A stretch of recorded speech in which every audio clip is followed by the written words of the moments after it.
সেদিন গত 2-4 দিন আগে এক জায়গায় গেছি, বাস ঠেলা দিয়ে দিছে, হুজুর রাজনীতির কথা বলেন না, হেদায়েতের কথা বলেন। অবাক লাগলো যে এই সমস্ত মূর্খদের থেকে আমাদের ইসলাম শেখা লাগে।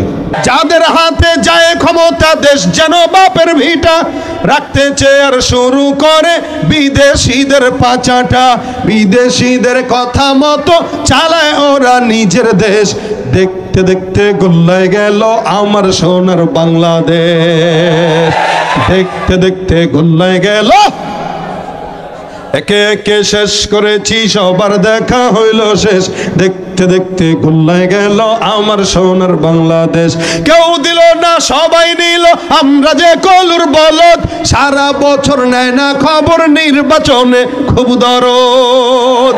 কেউ দিল না, সবাই নিল, আমরা যে কলুর বলদ, সারা বছর নেয় না খবর, নির্বাচনে খুব দরদ।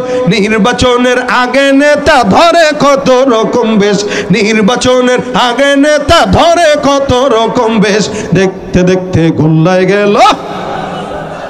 আওয়াজ দিয়া, দেখতে দেখতে গোল্লায় গেল।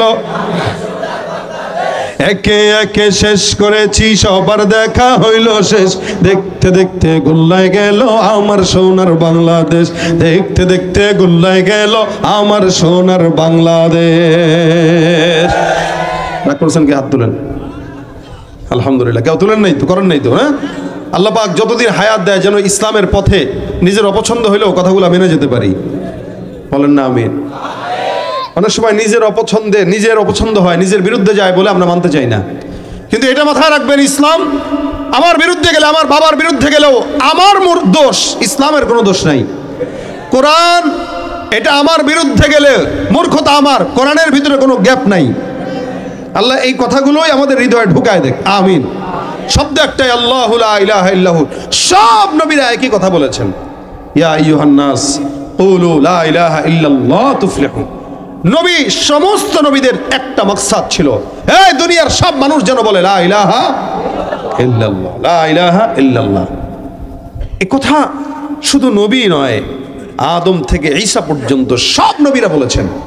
রাসূল সাল্লাল্লাহু আলাইহি ওয়াসাল্লাম তো আলাদা বলেছেনই।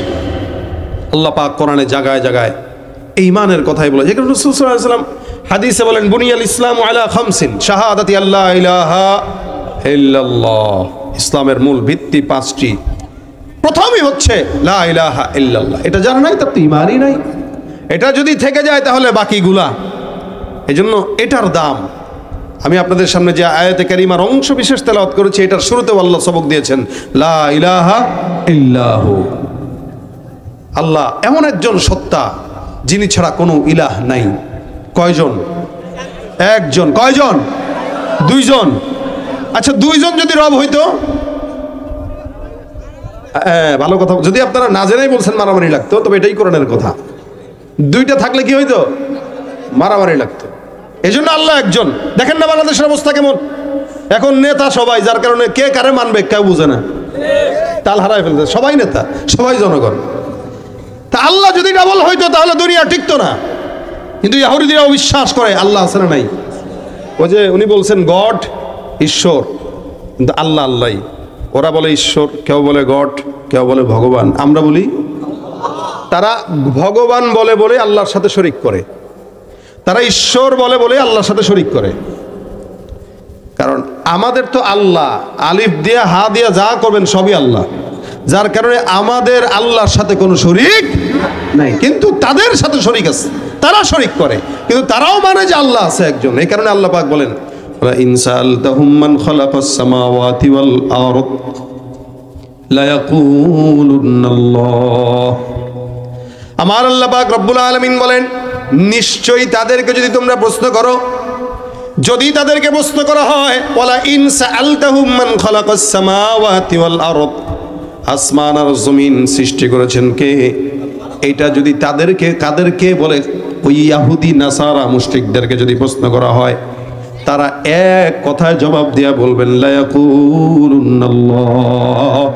আসমান আর জমিনে যা কিছু আছে এগুলো সব সৃষ্টি করেছেন আল্লাহ।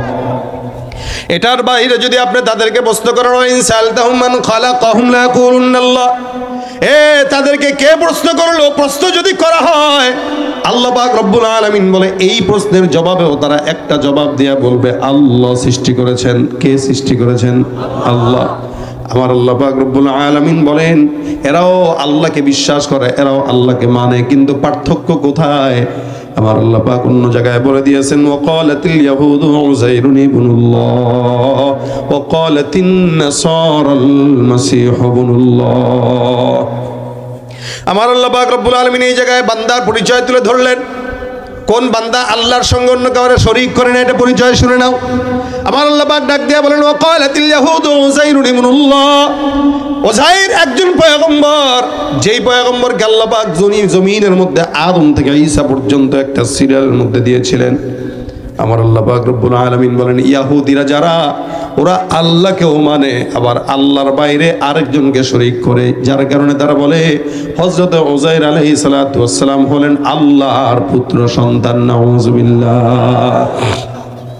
ইহুদিরা বলে উযাইর আল্লাহর সন্তান, নাসারারা কি বলে? ঈসা। আল্লাহ পাক রব্বুল আলামিন বলেন ওয়াকালাতিন নাসারাল মাসীহু ইবনুল্লাহ। ইহুদিরা বলে উযাইর আল্লাহর পুত্র, নাসারারা বলে, খ্রিস্টানরা বলে ঈসা আল্লাহর সন্তান। নাউযুবিল্লাহ। একদল বলে এ আল্লাহর সন্তান, আর একদল বলে ও আল্লাহর সন্তান। কিন্তু আল্লাহ পাক রব্বুল আলামিন মুসলমানদেরকে সবক শিখিয়ে দিলেন কুল হুয়াল্লাহু আহাদ আল্লাহুস সামাদ লাম ইয়ালিদ ওয়া লাম ইউলাদ ওয়া লাম ইয়াকুল লাহু কুফুয়ান আহাদ। আমার আল্লাহ পাক রব্বুল আলামিন আপনাকে আমি শিখিয়ে দিলেন তোমরা একমাত্র আল্লাহর ইবাদত করো, যিনি একক, যিনি রব, যিনি কারো থেকে জন্ম নেয় নাই, কাউকে জন্ম দেয় নাই। এটা স্বীকারোক্তি দেওয়ার জন্য একজন মুমিন যদি 1000 বার শাহাদাত বরণ করা লাগে, ওই মুমিনটা 1000 বার শাহাদাত বরণ করতে রাজি, তবু আল্লাহর সঙ্গে অন্য কাউকে শরীক করতে রাজি না। ঠিক কিনা? এটা আপনার আমার ইমানি দায়িত্ব, এটাই আপনার আমার কাজ। আল্লাহর সঙ্গে অন্য কাউকে শরীক করা যাবে না। যার কারণে আল্লাহ পাক রব্বুল আলামিন সবক শিখিয়ে দিলেন আল্লাহু লা ইলাহা ইল্লাহু আল হাইয়ুল কাইয়্যুম লা তাখুযুহু সিনাতুন ওয়ালা নাওম। বলেন তো আয়াতের নাম কি? বলেন না, জোরে বলেন। আল্লাহ পাক রব্বুল আলামিনের হাবিব সাল্লাল্লাহু আলাইহি ওয়াসাল্লাম বলেন এটা এত দামি আয়াত। আল্লাহ পাক রব্বুল আলামিনের নবী বলেন কোরআনের মধ্যে সব আয়াতের মধ্যে সবচাইতে ফজিলতপূর্ণ আয়াতটাই হলো আয়াতুল কুরসি। আর এক হাদিসে পয়গম্বর বলেন কোরআনের একটা চূড়া আছে, সর্বোচ্চ চূড়া।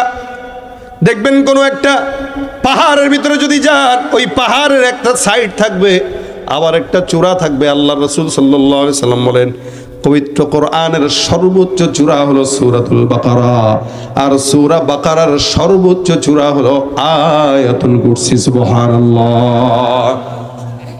ভাইরা আমার, শুধু তাই না, আল্লাহর নবী সাল্লাল্লাহু আলাইহি ওয়াসাল্লাম আরো বলেন আয়াতুল কুরসিটার এত দাম। আমার পয়গম্বর বলেন আয়াতুল কুরসি এত ফজিলতপূর্ণ। আল্লাহর নবী বলেন আয়াতুল কুরসির আলাদা একটা জিহ্বা আছে, দুইটা ঠোঁট আছে। সুবহানাল্লাহ। আপনার আমার যেমন দুইটা ঠোঁট, একটা জিহ্বা, এই জিহ্বা দিয়ে আমরা কার গোলামি করি? আর এটা কি জিহ্বা দিয়া নেতার স্লোগান দিয়া লাভ নাই। জিহ্বা দিয়া যতক্ষণ থাকবে লা ইলাহা ইল্লাল্লাহ। আমার নবী ডাক দিয়া বলেন আয়াতুল কুরসির একটা জিহ্বা আছে, দুইটা ঠোঁট আছে। এই আয়াতুল কুরসিটা আরশের নিচে বসে বসে আমার আল্লাহ পাক রব্বুল আলামিনের কুদরতি কদমে সিজদা দিয়ে পড়ে পড়ে আল্লাহর তাসবিহ আদায় করে। সুবহানাল্লাহ। এত দামি আয়াত। আল্লাহ রাসূল সাল্লাল্লাহু আলাইহি ওয়াসাল্লাম বলেন কোন ইমানদার বান্দা যদি এই আয়াতটাকে বারবার তেলাওয়াত করে, ফজিলতপূর্ণ আয়াত, কারণ এই আয়াতে আমার আল্লাহ পাকের সমস্ত জাত আর সত্তার গুণগান গেয়েছেন, যার কারণে শুরুতেই শিখিয়ে দিয়েছেন আল্লাহু লা ইলাহা ইল্লাহু। এমন একজন আল্লাহ যার কোনো ইলাহ নাই, যার সাথে কোনো শরীক নাই, যিনি ছাড়া কোনো ইলাহ নাই। আল হাইয়ুল কাইয়্যুম, আরে তিনি এমন একজন চিরঞ্জীব, চির শক্তিশালী। ওই যে বলেছি আল্লাহ যদি ডাবল হয় তাহলে জমিনে মারামারি লেগে যেত, ফাসাদ সৃষ্টি হয়ে যেত। যার কারণে আল্লাহ পাক বলেন হে মুসলমান লাউ কানা ফীহিমা আলিহাতুন ইল্লাল্লাহু লাফাসাদাতা। আল্লাহ বলেন আসমান আর জমিনে আল্লাহ ছাড়া কোনো ইলাহ যদি আর থাকতো, এই আসমান আর জমিন ধ্বংস হয়ে যেত। ঠিক কিনা? একদল কইতো না, এক আল্লাহ কইতো আমি এরে পাশ করাম, আরেক আল্লাহ কইতো না আমি ওটা দেবো। ঠিক না? এক আল্লাহ বলতে আমি এই জায়গায় বৃষ্টি দেবো, আরেক আল্লাহ বলতো না এখন বৃষ্টি দেওয়া দরকার নাই। কেন? এই এলাকার মানুষের সাথে আমার সম্পর্কটা তেমন ভালো না। স্বাভাবিক। দেখেন না, সরকার যখন দুইটা হয়, একটা বিরোধী দল একটা সরকারি দল, তো বিরোধী দল যে এলাকায় থাকে ওই এলাকার রোডঘাট সুন্দর হয় না, রাস্তাঘাট পুকুর, আপনাদের এলাকায় আসছি রাস্তাঘাটের অবস্থা, তার মানে আপনার বিরোধী দল ছিলেন, এই কারণে আপনাদের রাস্তার হালত এরকম। আবার যখন সরকারি দল ক্ষমতা আসে নিজের দলের এলাকার লোকদেরকে যা পঞ্চায়েত তাই দেয়, বিরোধী দলকে তেমন কিছু দেয় না। রব যদি দুইটা হইতো, একটা সরকারি আর একটা বিরোধী দল, তাহলে এক দল কইতো না এই এলাকার মানুষ আমারে ডাকে যার কারণে এই এলাকায় বৃষ্টি দিব, আরেক দল কইতো না এলাকার মানুষ আমারে ডাকে না এই এলাকায় বৃষ্টি দেওয়া যাবে না। এই কারণে আল্লাহ বলেন লাফাসাদাতা, আসমান আর জমিনে একাধিক রব যদি থাকতো তাহলে গোটা আসমান আর জমিন ধ্বংস হয়ে যেত। এই জন্য ভাইরা আমার, রব কয়জন? একজন। কয়জন? আল্লাহ ছাড়া কাউরে মানবো, কারো সামনে মাথা বিক্রি করব 100 টাকা দিয়া, সিরা নোট দিয়া, এক কাপ চা দিয়া, অমুকের চরিত্র ফুলের মতো পবিত্র, স্লোগান তো আমরাই দেই। তা আমরা যেহেতু স্লোগান দিয়ে, এরা চিন্তা করে কিরে এত চুরি চোট্টামি করার পরেও যদি চরিত্র ভালোই থাকে তাহলে আর ভালো হওয়া দরকার কি, আরো বড় চোর হয়। কথা কয় না, বড় গলায় কয় কথা রাতারাতি হয় নেতা, বড় গলায় কয় কথা রাতারাতি হয় নেতা, আকাম কুকাম সব করিয়া গড়ে তারা আস্তানা, আসলে সব পেট পূজা আর ভোট্টানের বাহানা। ঠিক না? সুতরাং কারো স্লোগান দেওয়া দরকার নাই, কারণ কে কতটুকু ভালো খারাপ জানেন কে? আল্লাহ জানেন। পাশাপাশি এলাকার মানুষ, আপনারা যারা এই এলাকায় আছেন, এই এলাকার কোন মানুষটা কতটুকু ভালো এটা আপনার নফস ঠিকই জানে। আপনি মানুষকে ধোকা দিতে পারবেন কিন্তু আপনার অন্তরকে ধোকা দিতে পারবেন না। চোখটা বন্ধ করে খুঁজেন যে আল্লাহ এটা কেমন রে, আপনার অন্তরকে এটা তো একটা সুর। এই কারণে দেখবেন আমাদের দেশে যারা যখন ক্ষমতায় থাকে, তখন এরা যখন ক্ষমতায় থাকা অবস্থায় এদেরকে সামনে থেকে 14 বার সালাম দিলেও যখন ওদিকে চলে যায় তখন দূর শালা সুর বলে কিনা, সামনে সালাম দেয় পিছনে গালি দেয়।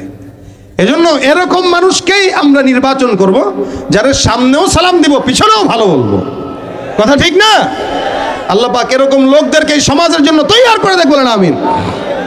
ভাইরা আমার খুব বুঝবেন, আল্লাহ পাক স্বীকারোক্তি দিয়ে দিলেন, বান্দা স্বীকার করবে আল্লাহর।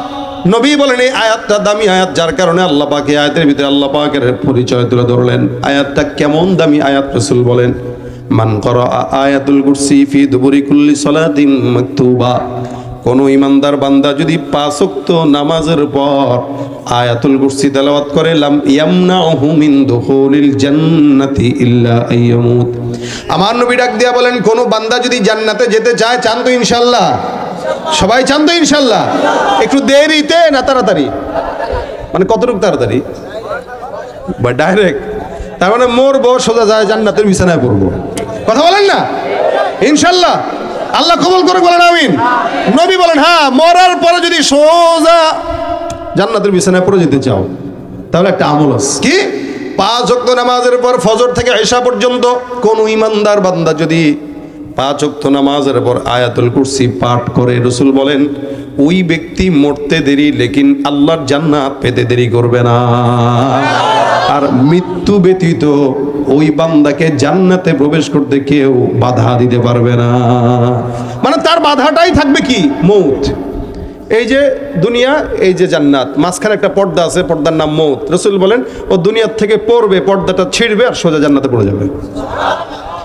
মান করা আয়াতুল কুরসি ফি দুবুরি কুল্লি সালাতিন মাকতুবা, প্রত্যেকটা ফরজ নামাজের পর কোন ইমানদার বান্দা যদি এই আয়াতটা পড়ে, আল্লাহ পাক রব্বুল আলামিনের হাবিব বলেন সোজা জান্নাত। ওই বান্দা যদি জান্নাত চায় যেন 5 ওয়াক্ত নামাজের পরে তেলাওয়াত করে। আল্লাহ নবী সাল্লাল্লাহু আলাইহি ওয়াসাল্লাম এছাড়াও আরো হাদিসে বর্ণনা করেছেন, এ মুসলমান এটা এমন দামি আয়াত, এই আয়াতটা যদি কেউ তেলাওয়াত করে আল্লাহ পাক ওই বান্দাকে সমস্ত প্রকার জিন্নাত, শয়তান, কালো জাদু, টনা থেকে আল্লাহ তার হেফাজত করবে। এখন তো কালো জাদু এই সেই হ্যানতেন এগুলো অনেক বেশি, ঠিক না? জিন্নাতের আসর, শয়তানের আসর, হ্যানতেন অনেক বেশি এগুলা। আল্লাহ নবী বলেন কেউ যদি এগুলো সকাল সন্ধ্যা পাঠ করে তাবু আল্লাহ পাক তার হেফাজত করবেন, জিম্মাদারি নেবেন কে? আল্লাহ। কোন ব্যক্তি যদি সকালবেলা পড়ে সারা দিনের জিম্মাদারি নিয়ে নেবেন আল্লাহ। কোন ব্যক্তি যদি রাত্রেবেলা তেলাওয়াত করে সারা রাতের জিম্মাদারি নেবেন কে? জিম্মাদার যদি আল্লাহ হয়ে যায় কোনো টেনশন আছে নাকি? জোরে বলেন তো। আবু হুরায়রা রাদিয়াল্লাহু তাআলার নাম শুনছেন আপনারা? কথা কয় না, শুনছেন? নাম অনেক জনপ্রিয় নাম, ভাইরাল। মানে এরা বর্তমান সময়ে ফেসবুক চালায় ভাইরাল হয় নাই, টিকটক করে ভাইরাল হয় নাই, আজীবনের জন্য ভাইরাল, কিয়ামত পর্যন্ত ভাইরাল। এক এক সাহাবা একরাম কেমন ভাইরাল ছিল যে আসমানের ফেরেশতা পর্যন্ত তাদেরকে চিনত। কথা কয় না, যারা বলেন সুবহানাল্লাহ বিহামদিহি। তারা ছিল ভাইরাল, আমরা ঘোড়ার ডিমের ভাইরাল। সাহাবা একরামরা রাস্তা দিয়ে, আবু যর গিফারি রাস্তা দিয়ে হাঁটতেছে, তা জিবরাইল আমিন রাসূলকে বলতেছেন, হুজুর এটা আবু যর না? রাসূল বলেন হ্যাঁ আবু যর। তো তুমি কেমনে চিনলা? আমি খালি একা, গোটা আসমানের জমিনের সব ফেরেশতারা তাকে চিনে। কিভাবে চিনে? সে সূরা ইখলাস পড়ে। সুবহানাল্লাহ। সূরা ইখলাসে কার পরিচয়? আল্লাহর পরিচয়। আল্লাহর পরিচয় বললেই আল্লাহ পাক বান্দাকে পরিচয় বানায় দেয় আসমান আর জমিনের যত ফেরেশতা আছে তাদের কাছে। ভাইরা আমার দেখেন, আবু হুরায়রা রাদিয়াল্লাহু তাআলা থেকে চমৎকার একটা হাদিসের গল্প আছে। হাদিসের ঘটনাটা বর্ণনা করে আমি আপনাদেরকে শেষের দিকে নিয়ে যাব, মনোযোগ দিয়ে শুনবেন। আল্লাহ পাক যেন আমাদেরকে আমলের নিয়তে শোনার তৌফিক দান করে, বলেন আমিন। আবু হুরায়রা রাদিয়াল্লাহু তাআলা বলেন, আল্লাহর নবী সাল্লাল্লাহু আলাইহি ওয়াসাল্লাম আমাকে একবার কিছু সাদকার মাল আমানত হিসেবে দিলেন, দায়িত্ব পালন করার জন্য। রিলিফের মাল। কিসের মাল? রিলিফের মাল। এলাকায় দেয় না? রিলিফের মাল যখন আসে, আমরা অতীতে দেখেছি যা নেতাদের কাছে গেছে 100 বস্তার ভিতরে মোটামুটি 90 বস্তা নেতার ঘরে, বাকি 10 বস্তা জনগণ। তাও এটা কারা? নেতার আত্মীয়রা। আপনাদের এলাকায় হয় না এগুলা, যে কারণে জানেনও না, আপনারা এগুলার সাথে একমত না। আসলেই হয়তো আবু হুরায়রা বলেন, আমার কাছে আল্লাহর নবী দায়িত্ব দিলেন, আমি এটা পাহারা দিচ্ছি। পাহারা দিতে দিতে হঠাৎ করে একদিন রাতের বেলা দেখলাম একটা চোর ঘরে ঢুকলো। আমি চোরকে যা ধরলাম, চোরকে আমি হাত ধরে বললাম, কি রে ব্যাপার, কি তুই চুরি করতে আসছিস? বলে আল্লাহর রাস্তায় মাফ করে দাও ভাই, ধরা খেয়ে গেছি। চোর দেখবেন যতবার চুরি করুক ধরা খাইলে বলবে আর জিন্দেগিতে করব না। এটা আমার প্রথম, এটা আমার শেষ। ভাই রে ভাই, সব চোরের হাল হতে এরকম। আবু হুরায়রা রাদিয়াল্লাহু তাআলা আনহু বলেন, কেন চুরি করতে আসছিস বল? বাইরে আমার মা খানা পায় না, বাচ্চাটা অনেক দিন ধরে ক্ষুধার্ত, বিবিও ঘরে রান্না করতে পারে না। ভাই আল্লাহর কসম করে বলতেছি আমি চোর না, অভাবের কারণে তোমার ঘরে চলে আসছি।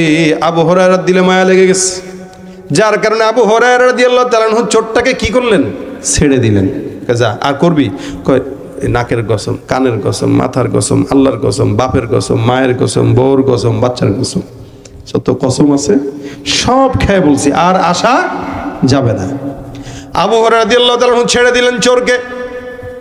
চোর চলে যায়। সকালবেলা মদিনার মসজিদে নববীতে আবু হুরায়রা হাজির। ফজরের নামাজের পর আল্লাহর নবী ডাক দেয়া, আবু হুরায়রা কোথায়? গত রাতে তোমার ঘরে চোর আসছিল চুরি করার জন্য। চোরটা কোন জায়গায় বলেন তো আপনারা? গত রাতে যখন চোর ঢুকছে তখন কি নবী ছিলেননি? নবী কেমনে জানলেন? আবু হুরায়রা হুজুর বুঝলাম না, আমার ঘরে চোর আসলো পয়গম্বর, আপনি কেমনে জানলেন? তার মানে নিশ্চয়ই আমার মাওলায় আপনারে জানাইছে। সুবহানাল্লাহ কয় না? এটাই হলো নবী, এটাই হলো নবী, যিনি থাকে এক জায়গায় খবর রাখে সারা দুনিয়ার। আল্লাহ খবর দিয়া দেয়। এ আবু হুরায়রা চোরটা কোথায়? বলে হুজুর ছেড়ে দিলাম। কেন ছেড়ে দিলা? চোরের নাকি মা বাবা খাবার পায় না, এই কারণে তারা ছেড়ে দিলাম। আল্লাহর নবী ডাক দেয়া কয়, এ চোরটা মারাত্মক ছেঁচড়া, মনে রাখো আজকে রাতেও তোমার ঘরে আবার চুরি করার জন্য ঢুকবে। বলছেন কে? কে বলছেন? আচ্ছা বলেন, নবী যদি বলে হবে তো? সন্দেহ আছে? আবু হুরায়রা হুজুর আপনি বলছেন, তার মানে তো আসবে। আজকে আয়সা দেখুক, ওর একদিন কি আমার একদিন। রাসূল কয় ঠিক আছে আজকে ধরে রেখো, কিন্তু জি হুজুর। রাত্রেবেলা গেছে, এমন সময় তাকায় দেখে চোর মশাই হাজির। পিছন দিয়ে ঝাপটি মেরে ধরছে, তুই আবার?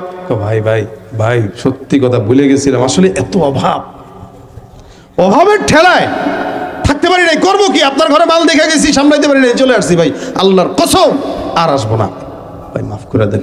কয় না তোর নবীর কাছে নেব। যেই শুনছে নবীর কাছে নেবে মাথা তো আরো গরম। নবীর কাছে গেলে বিচার আছে না? কথা কয় না। এই ইসলামের বিচার কার কাছে? ওলামা একরামের কাছে হওয়া দরকার। নবীর সময় নবী বিচার করতেন। আর চোরের বিচার কি? বাংলাদেশে তো একটা শেষরা চোর যখন 1 টাকা চুরি করে অথবা পকেট থেকে একটা মোবাইল অথবা মসজিদে একটা জুতা চুরি করে, এরে পাইলে কিলাইতে কিলাইতে কিলাইতে কিলাইতে আধা মরা বানায় ফেলি আমরা। কিন্তু এদেশের কোটি কোটি টাকা চুরি করে যারা ওপারে পাঠায় তাদেরকে 14 বার সালাম দেই আমরা। বাংলাদেশে যদি চুরি করার বিধান এটা থাকতো ইসলামী শরীয়তের বিধান, চুরি করবে তো হাত কাটা, আল্লাহর কসম দ্বিতীয়বার চুরি করার দুঃসাহস কেউ করতো না। কি ঠিক না?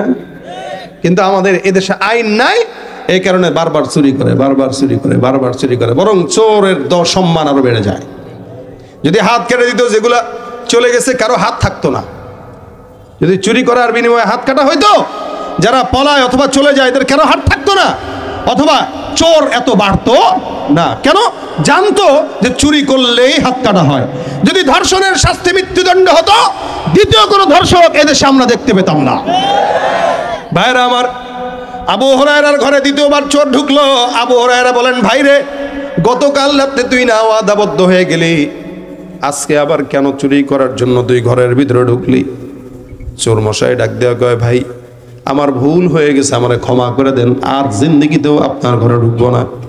আবু হুরায়রা বলে, ভাই রে মনে রাখিস এই মালগুলো আমার নয়, এগুলো জনগণের মাল।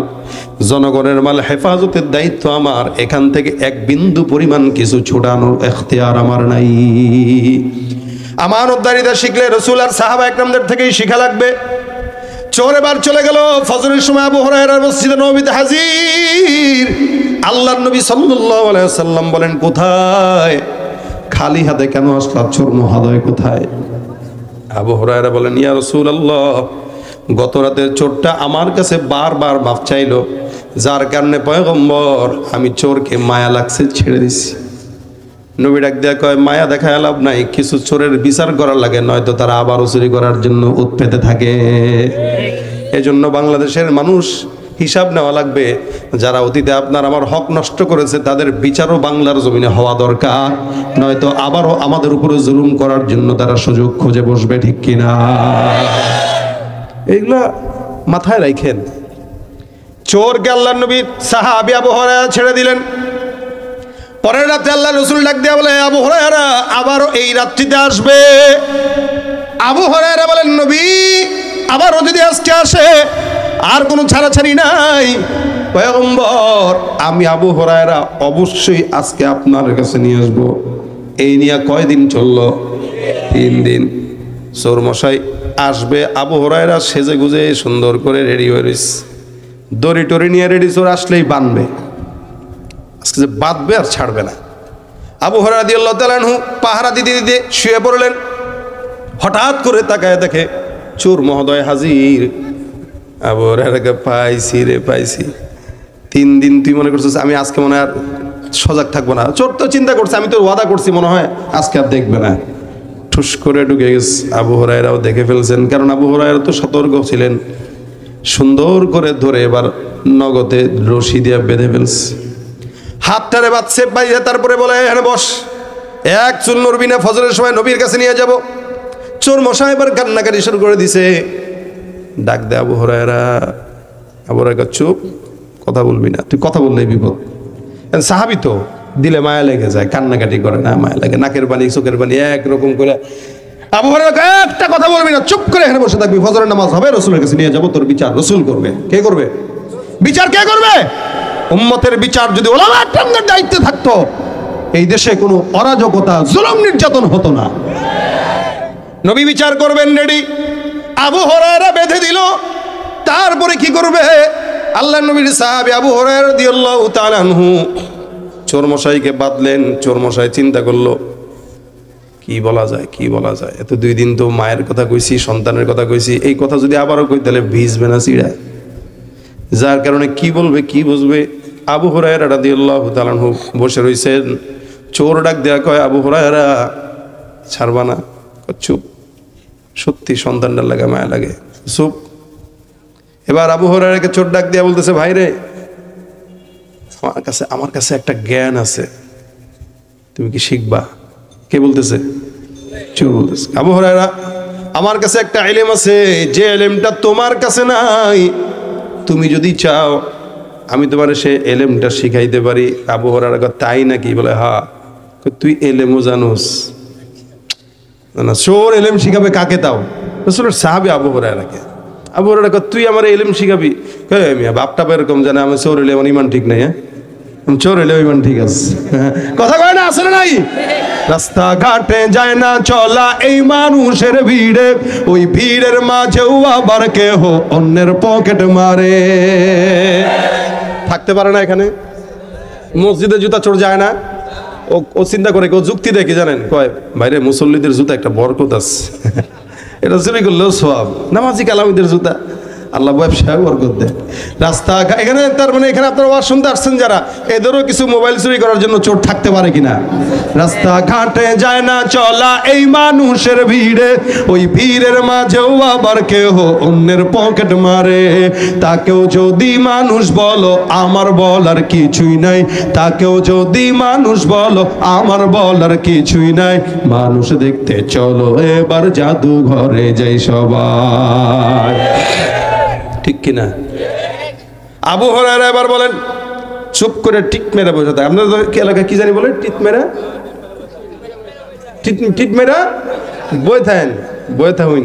আচ্ছা যাক, এমন কথা একটা কইছে আবু হুরায়রা, বসে থাক। এখন চোর কয়, ভাই তুমি কি শিখবা একটা এলেম? তুই আমার এলেম শিখাবি? শিখবেন নি কোন? এখন আবু হুরায়রা এমন একটা সাহাবী ছিলেন যে এলমের প্রতি দুর্বল ছিলেন, যার কারণে এলেম শেখার জন্য এপার থেকে ওপার, এপার থেকে ক্ষুধার তাড়নায় মির্গি বেরামের মতো রোগ হয়ে যেত। এখন চোর ভালো করে জানে এটা ওই সাহাবী, তার মানে এরা যদি শিখাইতে হয় তাহলে এটাই শিখাইতে হবে। এবার বলতেছেন কি শিখাবে বলো? তা শর্ত আছে। শর্ত? আবার কি শর্ত? না আপনি বলেন আমার শর্ত মানবেন নি। বলে শর্ত মানবো। কি শর্ত আগে বল? আমি আপনার এমন এলেম শেখাবো যেটা আপনি জিন্দেগিতে শুনেন নাই, জানেনও না। এখন আমি আপনাকে শেখাবো, শর্ত হইলো আপনি যদি আমার কথা শুনেন। শুনলাম, বল আমারে ছেড়ে দিবেন? আবার কাম হয়েছে রে, তুই কইলিটা কি এটা? কহ যদি ছাড়েন তাহলে শিখাবো। আবু হুরায়রা কয়, যা, যদি তোর এলেম আমার পছন্দ হয় তাহলে ছাড়বো। ঠিক আছে, পছন্দ তো 100% হবে। বল। এবার আবু হুরায়রাকে চোর মশাই সুন্দর করে ডাক দেয়া বলেন, আল্লাহু লা ইলাহা ইল্লা হুয়াল হাইয়ুল কাইয়্যুম লা তাখুযুহু সিনাতুন ওয়ালা নাওম লাহু মা ফিস সামাওয়াতি ওয়া মা ফিল আরদ মান যাল্লাযী ইয়াশফাউ ইনদাহু ইল্লা বিইযনিহি ইয়ালামু মা বাইনা আইদিহিম ওয়া মা খালফাহুম ওয়া লা ইউহীতুনা বিশাইইন মিন ইলমিহি ইল্লা বিমা শাআ ওয়াসি'a কুরসিয়্যুহুস সামাওয়াতি ওয়াল আরদ ওয়া লা ইয়াউদুহু হিফযুহুমা ওয়া হুয়াল আলিয়্যুল আযীম। এতটুকুন তেলাওয়াত করার পর ছোট্টা ডাক দেয়া বলে, আবু হুরায়রা, কোনো ব্যক্তি যদি রাত্রেবেলা এই আয়াতটা তেলাওয়াত করে ঘুম দেয়, আল্লাহ পাক ফেরেশতাদেরকে দিয়া ওই বান্দার জিম্মাদারি আল্লাহর কুদরতি কাঁধে নিয়ে নেয়।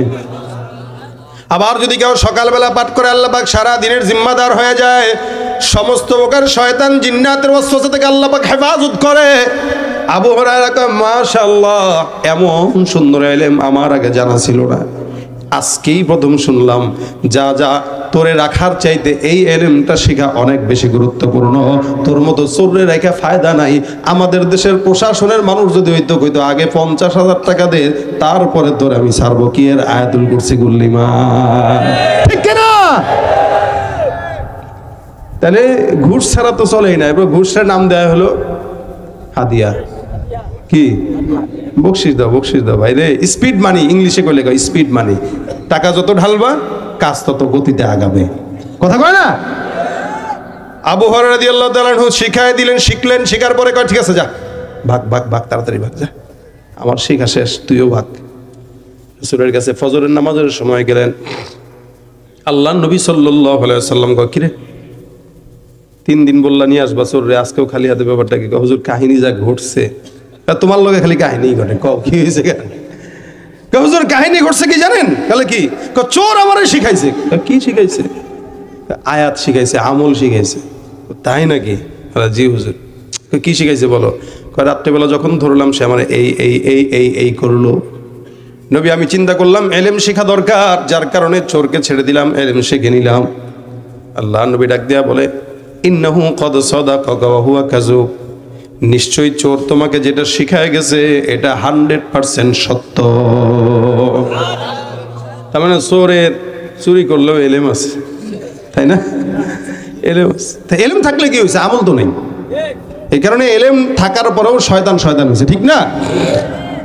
চোর এবার বলে, আল্লাহ নবী ডাক দিয়া বলে, আবু হুরায়রা, চোর তোমাকে যেটা শিখাইছে এটা অনেক দামি আয়াত, তবে মনে রাখবা আল্লাহ নবী সাল্লাল্লাহু আলাইহি সাল্লামকে। এবার আবু হুরায়রা বলে, হুজুর আপনি কেমনে জানেন? রাসূল বলছেন, নিশ্চয়ই চোর তোমাকে যেটা শিখাইছে এটা সত্য, তবে ফাহুয়া কাযুব, চোরটা আসলে সত্যবাদী নয়, এটা হলো মিথ্যাবাদী। আবু হুরায়রা বলেন, ইয়া রাসূলুল্লাহ, আপনি কি ওই লোককে চিনেন নাকি? আল্লাহর নবী ডাক দিয়া কয়, হ্যাঁ। আবু হুরায়রা বলেন, হুজুরকে তার পরিচয় আপনি আমার কাছে একটু বর্ণনা করেন। নবী ডাক দিয়া কয়, যাকা শাইতান, ওটা আসলে মানুষ নয়, এটা ইবলিস শয়তান। তার মানে এতক্ষণ কিসের গল্প শুনলেন? শয়তানের গল্প। এখন শয়তান যেহেতু ধরা খায় গেছে, মানুষ যখন ধরা খায় তখন তার নিজের দুর্বল জায়গাটা বইলা হইলেও সে বের হয়ে আসে। মনে করেন চোর ধরা খাইছেন, চোরের থাপ্পড় মারতেছে গালের মধ্যে, চোর ভাই দেখেন আমার গালে একটু সমস্যা আছে, এখানে ছাড়া বাকি যত জায়গা আছে মারেন। যেই শিখায় দেয় তখন কি করে? এনেই মারে, ঠিক না? চোর যেহেতু ধরা খাইছে তার দুর্বল জায়গাটা বইলাই সে ছাড়া পাইছে। আল্লাহ নবী বলেন, চোর তোমার কাছে ছাড়া পাওয়ার জন্য তার দুর্বল পয়েন্টটা তোমাকে শিখায় গেল। নবী বলেন, শুনো আবু হুরায়রা, কোনো উম্মত যদি রাত্রেবেলা সকালবেলা এই আয়াতুল কুরসি পড়ে, ওই শয়তানের ওয়াসওয়াসা আর সকল অনিষ্টতা থেকে আল্লাহ তাকে ফেরেশতার মাধ্যমে হেফাজত করবে। নবী ডাক দেয়া কয়, আর এই আয়াতটা যদি কেউ 5 ওয়াক্ত নামাজের পরে তেলাওয়াত করে, আল্লাহ পাক রব্বুল আলামিন ওই বান্দাকে বিনা হিসাবে আল্লাহর জান্নাত দিয়ে দিবেন। সুবহানাল্লাহ। অনেকক্ষণ আলোচনা শুনছেন, বাস এনাফ, আর বেশি দরকার নাই। আলোচনা অল্প হোক, আমল হোক বেশি, কি বলেন, ঠিক না? এই আয়াতুল কুরসিটা আজকে থেকে যদি কেউ নিয়ত করেন, ফজর থেকে মাগরিব পর্যন্ত 5 ওয়াক্ত নামাজের পরে জবানকে লাজেম বানায় নেব, মানে সালাম ফেরানোর সাথে সাথে আল্লাহু লা ইলাহা ইল্লাহু, এটার জন্য আপনার জবান আগে উঠে। এভাবে যদি কেউ করতে পারেন, ভাই ফায়দা আছে না নাই? জান্নাত হবে কি হবে না? আল্লাহ আমাদের সকলকে তৌফিক দান করুক, জোরে বলেন আমিন।